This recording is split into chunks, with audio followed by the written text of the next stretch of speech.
Hello guys, panibagong araw na naman po at panibagong project na naman po natin. Yan po yung ating project na aluminum kitchen cabinet. At ayan po yung ating mga framing na mga aluminum. So with granite po yan ang ating ilalagay dyan. At ipapakita po namin sa inyo yung fully finished namin. At ayan na po yung ating mga framing. Yan binabanatan din ng kabaling ray. So ayan mga kabady, abangan nyo po yung aming yung aming installation.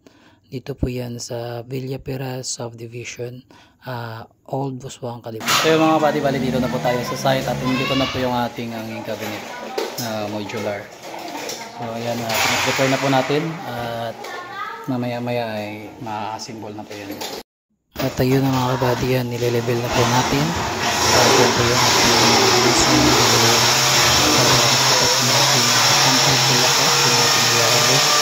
para hindi din mahulog yung ating lalagay. Nakatapos na po natin yan. Ayan po. Nakatapos namin yan lahat sa inyo mga kabady. At ayan po, binabanatan na, teamwork na. So ayan, malapit na po matapos at ayan na po yung ating granite. Tapos na po yan mga kabady. Ayan, sobrang ganda siya mga kabady. Ayan, so kung gusto nyo po na magpagawa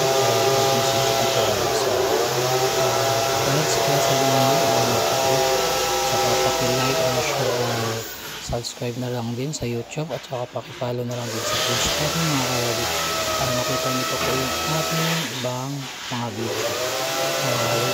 Siyempre yung ating aluminum kitchen modular cabinet. Ayan po, wow, yun po yung ating granite. Ayan po yung ating mini bar counter. So mayroon po kayong design, pwede nyo naman pong ibigay sa akin at pwede din po natin masunod yan. So ayun mga kabady, thank you din po dito sa client namin na nag-trash po sa Buds Glass Aluminum. So ayan,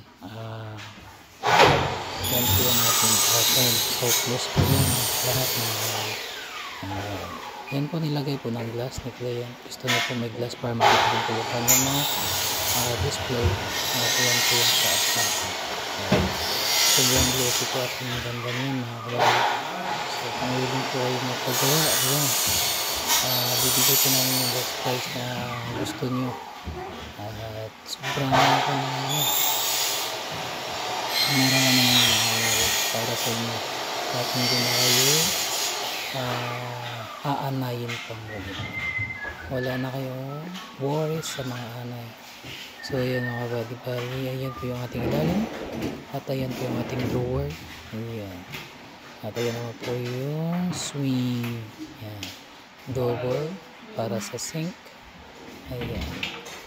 So ayan mga kabady, bangan nyo na lang yung aming mga ibang mga project mga kabady dahil ipapakita po namin yung mga iba't ibang mga gawa namin sa inyo. Ayan.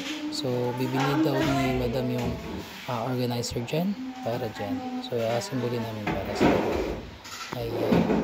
So yan mga kabady, see you na lang at sa susunod